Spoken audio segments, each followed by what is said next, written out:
Hi everyone, welcome back to the channel. In this tutorial, I will show you how to unlock the new Lava Basin map in Visit. First, just head to the Kohana Volcano and then make sure you already have the hazmat suit equipped, like this. And then if you don't have it yet, just check the link in the description for the tutorial.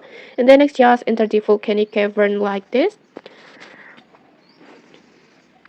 And then inside it, you will need to pass a small parkour over here.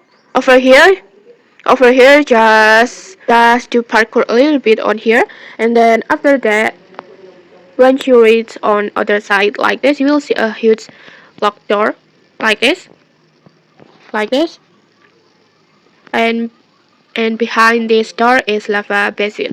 And to open it, you must complete a quest from the Magma Fisherman on here. Just talk to him, and then just tap on how can I open the door like this to accept the quest, and then just open your quest menu and then just tap on Kohana Gatekeeper on here, and then in here you will ask to catch a mythic blue flame ray and use a magma charms. And for the blue flame ray, you can be a fish right here in this area.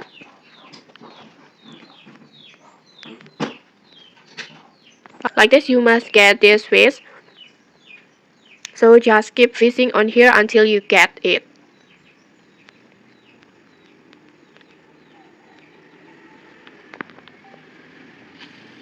Like this, and after completing the quest, the door will unlock and you can finally access the Lava Basin map. And okay, that's it. If you found this helpful, don't forget to like, comment, and subscribe for more tutorials. Thanks for watching and see you.